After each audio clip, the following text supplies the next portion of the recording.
గుంటూరు నగరంలో 23వ డివిజన్ పరిధిలోని నగరంపాలెం మెయిన్ రోడ్లో కట్టిన 2026 నూతన సంవత్సరం బ్యానర్స్ ను నగర కమిషన్ తన సిబ్బంది చేత తొలగించడం నిరసిస్తూ 3 బొమ్మల వద్ద 23వ డివిజన్ మహిళలు ఆందోళన చేశారు. ఈ సందర్భంగా 23వ డివిజన్ తెలుగుదేశం పార్టీ నాయకురాలు లాం నవమి మీడియాతో మాట్లాడుతూ గుంటూరు పశ్చిమ నియోజకవర్గ ప్రజలకు 2026 నూతన సంవత్సర శుభాకాంక్షలు తెలియజేయడానికి నగరంపాలెం మెయిన్ రోడ్లో బ్యానర్లు కట్టామని తెలిపారు. గుంటూరు నగరంలో అన్ని ప్రాంతాలలో బ్యానర్లు కడుతున్నారు. వాటిని తొలగించడం లేదు. కానీ నగరంపాలెంలో మాత్రమే బ్యానర్లు కడితే నిర్దాక్షిణ్యంగా మున్సిపల్ అధికారులు తీసేస్తున్నారని ఆవేదన వ్యక్తం చేశారు. సంవత్సర శుభాకాంక్షలు అండి. అందరికీ సంతోషంగా ఈరోజు పండుగ చేసుకునే సమయం, కానీ మాకైతే కాదు. మేము మా గుంటూరు పశ్చిమ నియోజకవర్గం ఎమ్మెల్యే గల్లా మాధవి గారికి, చంద్రబాబు నాయుడు గారికి, లోకేష్ బాబుకి, భువనేశ్వరమ్మ గారికి, అచ్చెన్నాయుడు గారికి, 7 నియోజకవర్గాల ఎమ్మెల్యేలు అందరికి కూడా కలిపి శుభాకాంక్షలు చెప్తూ మేము ఫ్లెక్సీలు ఏర్పాటు చేయడం జరిగింది. మార్కెట్ దగ్గర నుంచి పట్టాభిపురం బ్రిడ్జి వరకు మేము డివైడర్ మీద చెట్లకి అట్లా కట్టుకుంటూ వెళ్ళాము. ఫ్లెక్సీలు మాకు ఒక 50,000 దాకా ఖర్చు అయినాయి. క్రిస్మస్ కూడా ఇట్లాగే కట్టాము.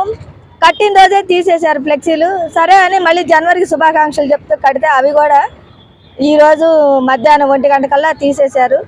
తీసేసేటప్పుడు వేరే వాళ్ళు మాకు ఫోన్ చేసి చెప్పారు, ఇట్లా ఫ్లెక్సీలు తీస్తున్నారంటే ఎందుకు తీసేస్తున్నారు అని అడగడానికి వస్తే స్టాల్ స్కూల్ దగ్గర కార్పొరేషన్ సిబ్బంది టౌన్ ప్లానింగ్ ఆఫీసరు తీసేయమన్నారు అని చెప్పాడు. ఆయనకి ఫోన్ చేపిస్తే మాకు కమిషనర్ గారు తీసేయమన్నారు అని చెప్పారు. టౌన్ మొత్తం ఉంచి ఈ కలెక్టర్ ఆఫీస్ రోడ్ ఎందుకు తీస్తున్నారు అంటే మాకు తెలీదు, మాకు సంబంధం లేదు, మీ చేతనైంది మీరు చేసుకోండి, మేమైతే తీసేస్తామని నిర్దాక్షిణ్యంగా మొత్తం తీసేశారండి. మేమైతే చాలా బాధపడుతున్నాం. పండగ సమయం, కొత్త సంవత్సరం అందరూ బాగుండాలి అని మేము శుభాకాంక్షలు చెప్తూ పెట్టిన ఫ్లెక్సీలు కనీసం ఒక రోజు కూడా ఉంచకుండా తీసేశారు. దాంట్లో మా ఎమ్మెల్యే మేడం గారియే మేము ఎక్కువగా ప్రాధాన్యత ఇచ్చాము. ఎందుకంటే మహిళ 7 నియోజకవర్గాల్లో తొలి మహిళ ఆవిడ ఎమ్మెల్యేగా గెలిచింది. మేము చాలా సంతోషంగా సెలబ్రేట్ చేసుకున్నాము. అది మాకు ఎక్కువసేపు కూడా నిలవలేదు. మాకైతే ఇది చాలా బాధగా ఉంది, చాలా బాధాకరంగా ఉంది. ఇప్పుడు ఎస్పీ గారు ఉన్నారు అండి, ముందుగానే మాకు సమాచారం అందించారు. ఏది గుంటూరు ప్రజలకి ఎస్పీ గారు ఎట్లాగా మీరు కేకులు కట్ చేయొద్దు, గుంపులుగా ఉండొద్దు, గొడవలు సృష్టించొద్దు, ఏమైనా ఉంటే చర్యలు తీసుకుంటాం చట్టపరంగా అని. కానీ ఇక్కడ ఎటువంటి సమాచారం లేదు. అట్లా తీసేసేటప్పుడు ముందుగానే కమిషనర్ గారు సమాచారం ఇస్తే మేము ఇట్లా ఫ్లెక్సీలు కట్టుకునే వాళ్ళం కాదు. దానివల్ల మాకు ₹1,00,000 నష్టం జరిగేది కాదు.